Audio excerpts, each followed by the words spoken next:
ठीक है। Screen visible ना? हाँ दादा। हाँ, ठीक है।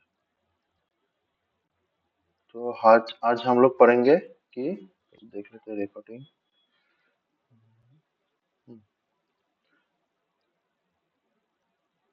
तो आज हम लोग पढ़ेंगे सेडिमेंटरी बेसिन। ठीक है। हाँ दादा। Sedimentary basin. तो सेडिमेंटरी बेसिन में इंपॉर्टेंट क्या क्या चीज है जैम के लिए? एक है तुम्हारा मैकेनिज्म, कैसे बनता है सेडिमेंटरी बेसिन।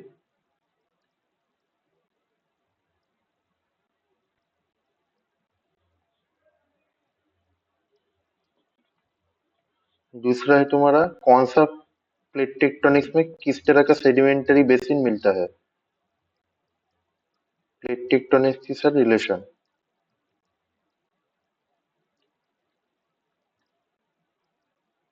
ठीक है। और तीसरा है हर एक एग्जाम्पल, मतलब हर एक टाइप का एग्जाम्पल, मतलब कुछ कुछ का एग्जाम्पल,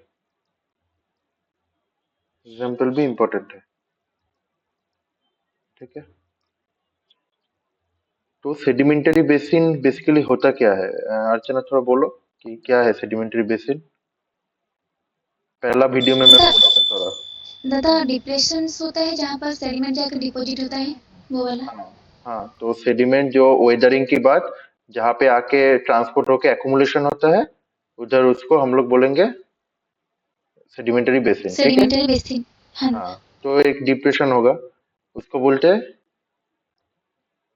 मॉर्फोटेक्टोनिक डिप्रेशन। मॉर्फोटेक्टोनिक मॉर्फोटेक्टोनिक डिप्रेशन। ठीक है। उसको बोलेंगे सेडिमेंटरी बेसिन। ओके। तो सेडिमेंटरी बेसिन अभी मतलब ऐसा एक डिप्रेशन रहेगा जिसको मॉर्फोटेक्टोनिक क्यों बोला जा रहा है? क्योंकि टेक्टोनिज्म की वजह से तुम्हारा जो डिप्रेशन प्रोड्यूस हो रहा है उसकी वजह से इसको नाम दिया गया है बेसिन को मॉर्फोटेक्टोनिक डिप्रेशन। ठीक है। अच्छा, तो अभी हम लोग देखेंगे कि सेडिमेंटरी बेसिन बनता क्या है। पहले बोलो कि सेडिमेंटरी बेसिन क्या है, समझ में आया?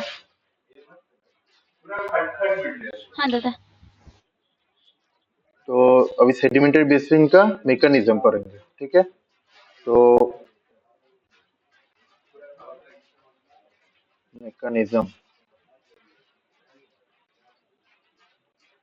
तो मैकेनिज्म पहला पहला जो पॉइंट है मैकेनिज्म का, वो है मैकेनिकल स्ट्रेचिंग।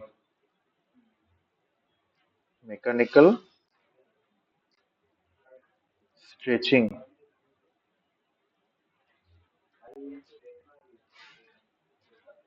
तो सपोज तुम पकड़ लो, अगर आटे का जो ये बनाता है ना हम लोग, आटे का जो क्या बोलते हैं उसको, जो आटे का बनाता है ना ऐसा करके, रोटी बनाने से पहले आटे का, उसको अगर दोनों हाँ तरफ से दादा। खींचोगे, दोनों तरफ से खींचोगे तो मिडिल वाला पार्ट टूट जाएगा ना, ये वाला पार्ट, हाँ, ये वाला पार्ट। स्ट्रेच होगा वो वाला पर। हाँ, स्ट्रेच होगा तो ये वाला पार्ट टूट जाएगा। वैसे ही मैकेनिकल स्ट्रेचिंग है तुम्हारा। मान लो ये क्रिस्टल ब्लॉक है। ठीक है। ये क्रिस्टल टोटल ब्लॉक है, टोटल एक क्रिस्टल ब्लॉक है। अभी तुम दोनों तरफ से एक्सटेंशन डाल रहे हो या स्ट्रेच कर रहे हो,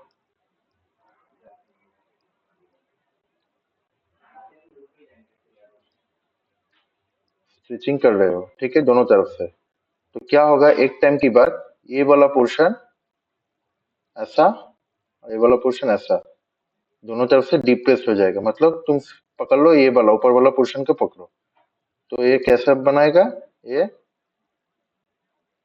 ऐसा,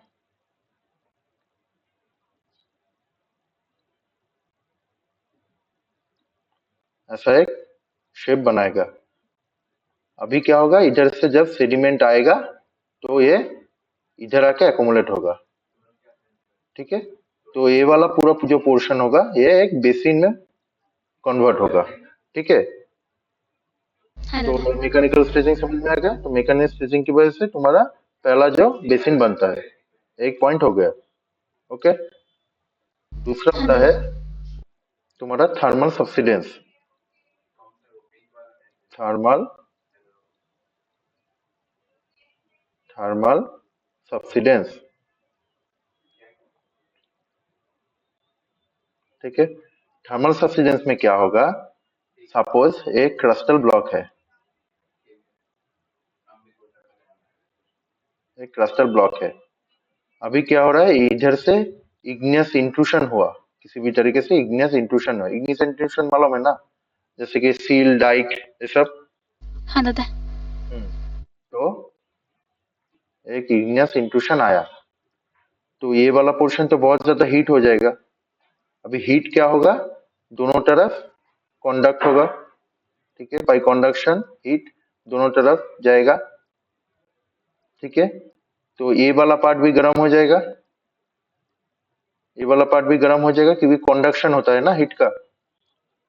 हाँ दादा। हीट ट्रांसपोर्टेशन एक मेथड है कॉन्डक्शन। तो रॉक में क्या होता है, कॉन्डक्शन की वजह से तुम्हारा हीट ट्रांसपोर्ट होता है। तो ये कॉन्डक्शन की वजह से ये वाला पोर्शन भी हॉट हो जाएगा। अभी क्या होगा, जब इंट्रूशन आना बंद हो जाएगा, बाद में क्या होगा, ये वाला पोर्शन कूल होता जाएगा धीरे धीरे एटमोस्फेयर की कांटेक्ट में आके। ठीक है, क्योंकि और ये इंट्रूशन से दूर भी है, तो ऑलरेडी वो कूलिंग कूलिंग चालू हो जाएगा इधर। ठीक ना। हाँ दादा। तो अभी कूलिंग चालू होने की वजह से क्या होगा, इधर जब किसी भी रॉक का अगर कूलिंग होता है, उसका डेंसिटी बढ़ जाता है। ठीक है, अभी डेंसिटी हाँ बढ़ दादा। बढ़ जाएगा।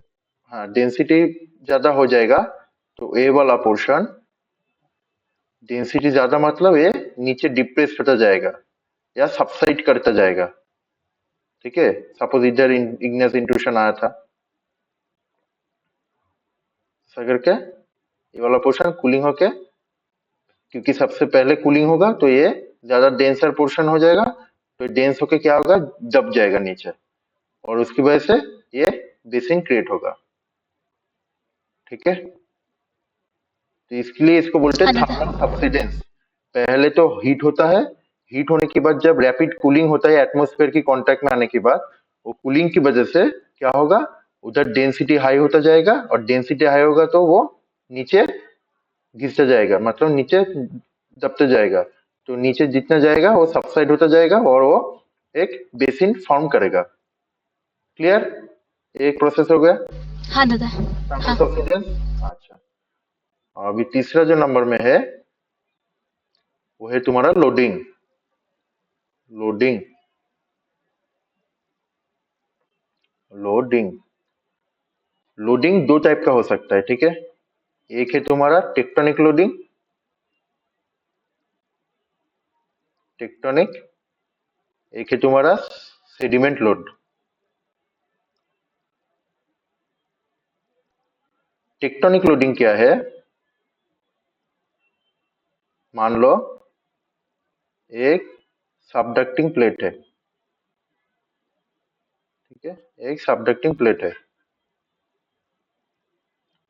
ठीक है, और ये, और एक तुम्हारा ऐसा करके ओवरराइडिंग प्लेट है। सबडक्टिंग प्लेट और ओवरराइडिंग प्लेट मालूम है ना। हाँ दादा।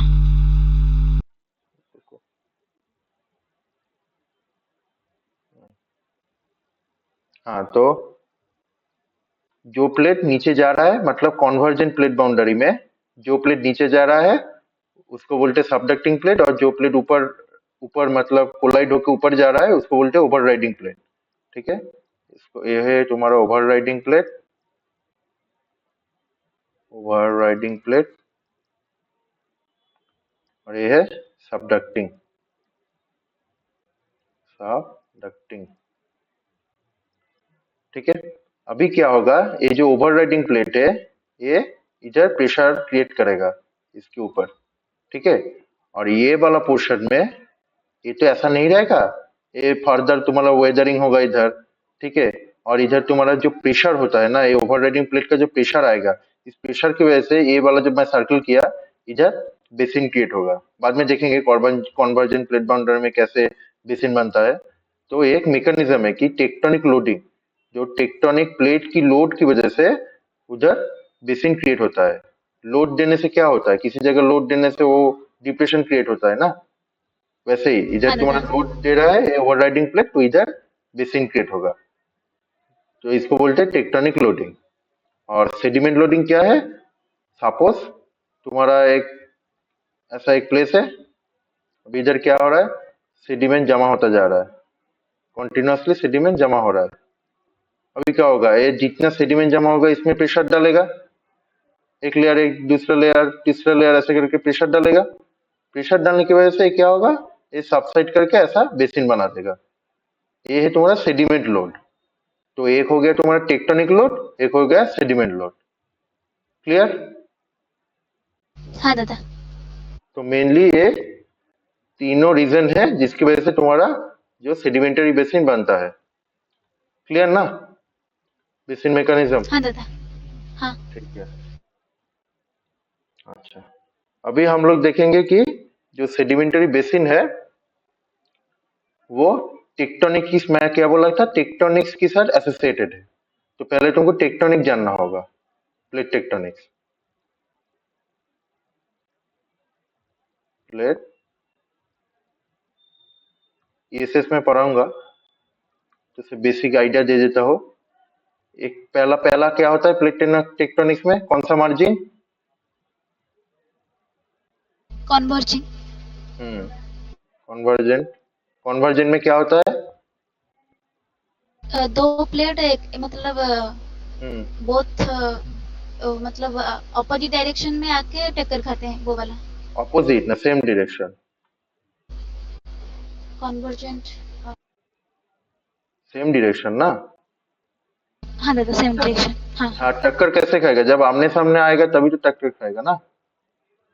हाँ दादा, हाँ आमने सामने से आते हैं। हाँ। हाँ, तो इसको हम लोग कंस्ट्रक्टिव प्लेट बाउंड्री बोलेंगे या डिस्ट्रक्टिव प्लेट बाउंड्री बोलेंगे? डिस्ट्रक्टिव। क्यों? क्योंकि दादा इसमें जो हम्म, मतलब दो प्लेट है वो वाला हाँ सब हाँ इस तरह मतलब इमर्ज हो जाएगा ना, इसलिए तो उसका एरिया भी घट जाएगा मतलब। हाँ। तो एक जो प्लेट आएगा एक सबडक्टेड होगा, और ये सबडक्टेड क्या होगा, ये कॉन्टिन्यूअसली इसका जो रिड्यूस होता जाएगा इस प्लेट का। ओवरराइडिंग प्लेट हाँ तो दादा। ऐसा रहेगा। तो एक प्लेट घट रहा है मतलब एरिया कम हो रहा है, मतलब डिस्ट्रक्टिव प्लेट बाउंड्री। ठीक है। तो कॉन्वर्जेंट प्लेट बाउंड्री में क्या हो रहा है, दो प्लेट आमने सामने टक्कर खा रहा है, उसको हम लोग बोलेंगे कॉन्वर्जेंट प्लेट बाउंड्री। ठीक है। अभी क्या हो रहा है, जो कॉन्वर्जेंट प्लेट बाउंड्री में तुम्हारा, तो ये कॉन्वर्जेंट प्लेट बाउंड्री हो गया। तो अभी दूसरा क्या आता है, divergent plate boundary. Divergent plate boundary. ठीक है। तो डाइवर्जेंट में क्या हो रहा है, दोनों ऑपोजिट डायरेक्शन में मूव कर रहा कंस्ट्रक्टिव। हाँ। है। और मूव कर रहा है मतलब ए वाला पोर्शन खाली होता जा रहा है, तो न्यू ओशनिक बेसिन फॉर्म हो रहा है। तो न्यू ओशनिक बेसिन फॉर्म हो रहा है, इसलिए इसको हम लोग बोलेंगे कंस्ट्रक्टिव प्लेट बाउंड्री। ठीक है। क्लियर ना, ये मैं बाद में हाँ दादा। और भी अच्छे से पढ़ाऊंगा, तो इसे बेसिक आइडिया जान लो। और तीन पे आता है तुम्हारा transformer transcurrent, transform fault boundary. Transform transform fault boundary. ठीक है। जिसमें तुम्हारा साइड बाय साइड मूवमेंट होता है, साइड बाय साइड मूवमेंट होता है प्लेट का, जैसे कि जो स्ट्राइक स्लिप फॉल्ट होता है ना। हाँ दादा। हम्म, ऐसा एक प्लेट रहेगा,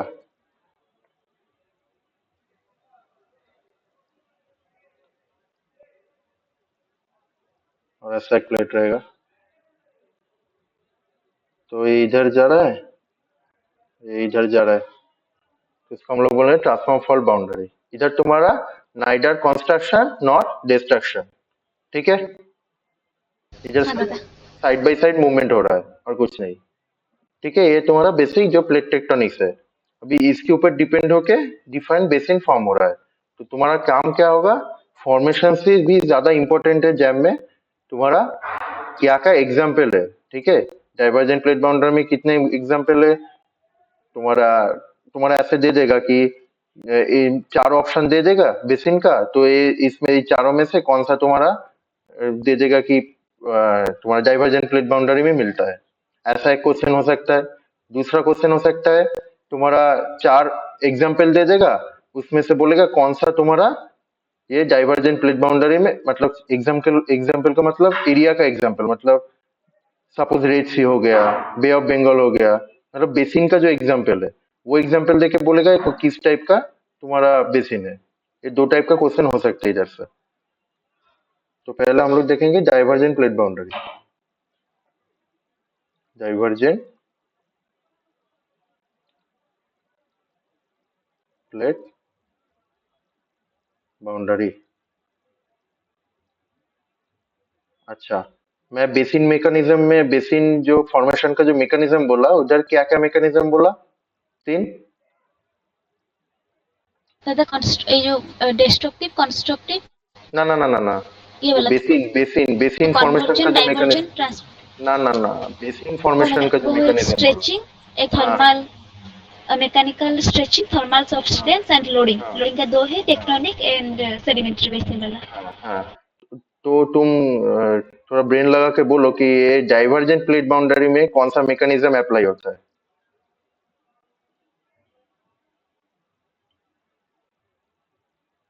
तब दादा ये तुमको जो लोडिंग का है टेक्टोनिक लोडिंग।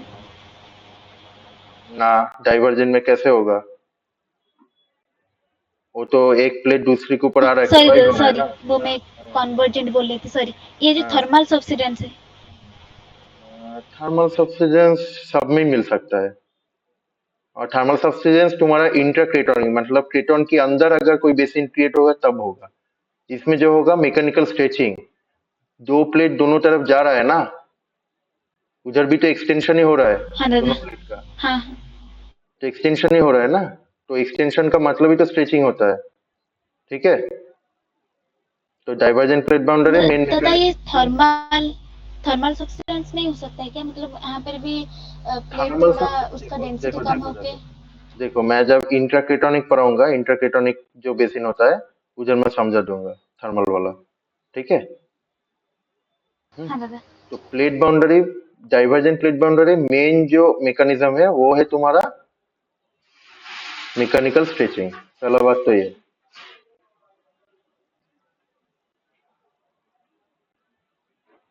Mechanical stretching. ठीक है, तो इसकी वजह से पहला क्या बन रहा है, क्या बन रहा है, प्रोटो ओशनिक रिफ्ट वैली। इसमें क्या हो रहा है, जो मिड ओशन रिज होता है ना, मिड ओशन रिज कहाँ पे मिलता है, डाइवर्जेंट प्लेट बाउंड्री में। ठीक ना। हाँ दादा। तो सपोज एक क्रेटोनिक क्रस्ट है, ये इस तरह मूव कर रहा है,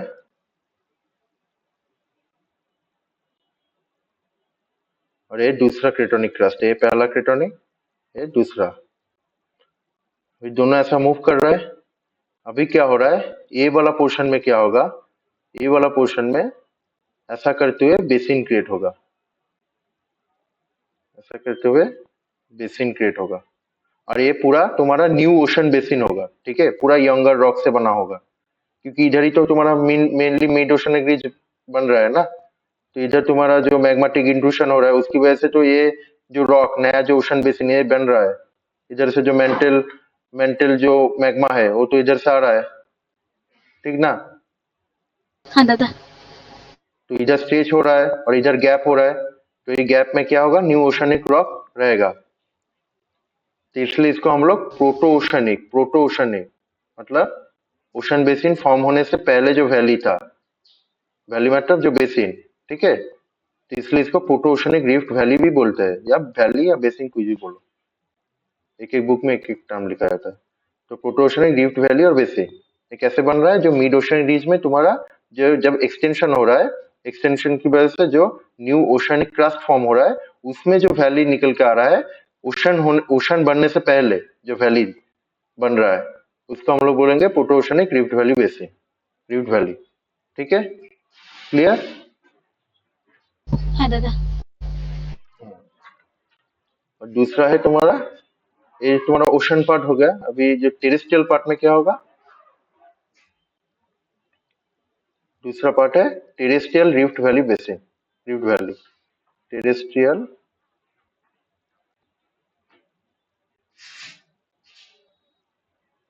रिफ्ट वैली बेसिन। तो इसमें क्या होगा कि जो मैकेनिकल स्टेज की वजह से